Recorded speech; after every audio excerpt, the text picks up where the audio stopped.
Programme शुरू करने से पहले मैं अपने मेहमान के बारे में थोड़ा सा आपको बता देता हूँ।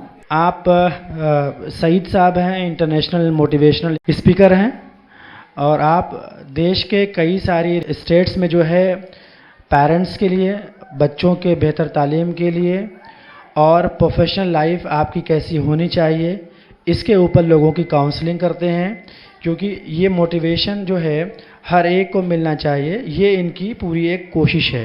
हिंदुस्तान के अलावा बाहर जो मुल्क है वहाँ भी आप कई मरतबा जा चुके हैं, वहाँ भी आपने सेशंस किया हुआ है। तो हमारे लिए बड़ी खुशी की बात है कि आप दिल्ली में आए हुए थे।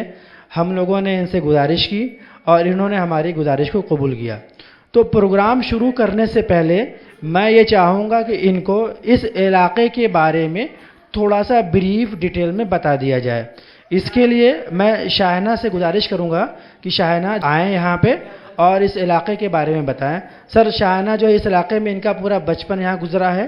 ये बस्ती नेहरू प्लेस में जब थी, वहाँ से उस कॉलोनी को यहाँ शिफ्ट किया गया है।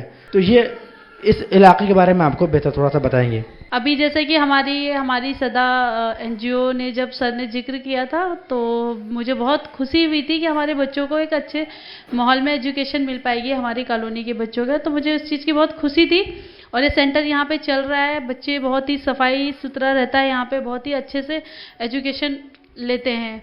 तो मैं उसके लिए तो पहले शुक्रिया अदा करना चाहती हूँ शायद सर का कि सर ने हमारे एरिया के बच्चों के लिए ऐसा सोचा और लगातार कुछ ना कुछ एक्टिविटी करके यहाँ के बच्चों को बहुत आगे तक लेके जा रहे हैं सर।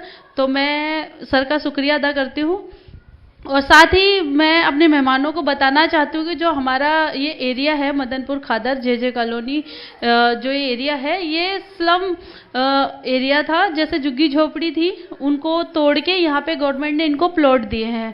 तो लोगों को ज़्यादा बच्चों को ज़्यादा नॉलेज नहीं थी यहाँ पे जो रहते थे बच्चे की हमें कैसे क्या एजुकेशन कैसे मिलनी चाहिए, कैसे नहीं, हम क्या पढ़ें। बच्चों को सिर्फ ये पता था, पेरेंट्स को भी ये पता था कि हमें जस्ट स्कूल भेजना है। एनजीओ के सहयोग से ही बहुत सारे बच्चों का जीवन बदला है, मेरा खुद का जीवन बदला है। हालांकि जैसे कोरोना काल के बाद काफ़ी सारी एनजीओ हमारे एरिया में अभी वर्क नहीं कर रही हैं, तो गिनी चुनी 2-4 एनजीओ रह गई हैं। तो इसके कारण भी हमारे बच्चों का जो माहौल है, जो 20 साल की मेहनत थी, बच्चे बहुत अच्छे हो रहे थे सारे, वो नशे की तरफ नहीं जा रहे थे। अभी एनजीओ कम हो गई हैं इस एरिया में तो वो नशे की तरफ बहुत ही तेज़ी से बढ़ रहे हैं, क्योंकि वो जैसे ही 15-16 साल के हो रहे हैं वैसे ही उन बच्चे या तो शराबी बन रहे हैं या स्मैकी बन रहे हैं या फिर गलत ऐबों में जा रहे हैं, चोर हो रहे हैं। यही सारा अभी देखने को मिल रहा है। तो अभी ये क्या है कि अगर इस एनजीओ को भी हम सपोर्ट करते हैं ज़्यादा से ज़्यादा तो शायद हमारे बच्चों को फिर से वही माहौल मिल पाए। बाकी यह है कि यहाँ पर एजुकेशन के मामले में बच्चे बहुत वीक हैं। यहाँ के बच्चों को जैसे 12th 10th के बाद उन्हें क्या करना चाहिए, किस लाइन में जाना चाहिए, उसका ज्ञान ना पेरेंट्स को है ना बच्चों को है।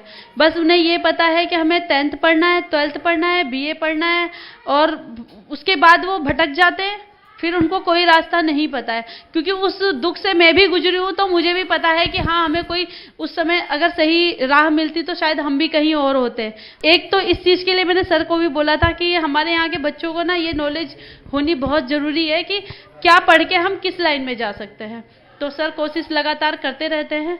बाकी हमारी यहाँ की महिलाएं बहुत हार्ड वर्किंग हैं, बहुत ज़्यादा इन लोगों को मेहनत करनी पड़ती है, क्योंकि यहाँ के जो पुरुष हैं वो थोड़े से लेज़ी टाइप में हैं। मोस्टली यहाँ की औरतें ही काम करती हैं। औरतें बेचारी बाहर से भी करके आती हैं, फिर बच्चों को भी देखती हैं, तो फिर भी उनका भविष्य सुधारने में औरतों का बहुत बड़ा सहयोग है यहाँ पे। और बाकी ये है कि हमारे सर बहुत मेहनत कर रहे हैं लगातार, तो बच्चों को भविष्य चेंज करने में मदद कर रहे हैं। आप लोग आए हैं तो मैं यही कहूँगी कि हमारी महिलाओं को ऐसी मोटिवेशन देके जाए और महिलाएं भी ऐसा सर से, अगर आपको कोई क्वेश्चन लगता है कि आपके बच्चे से रिलेटेड आपको नहीं पता तो सर से ज़रूर पूछ लीजिएगा, क्योंकि आपके बहुत काम की मीटिंग है ये।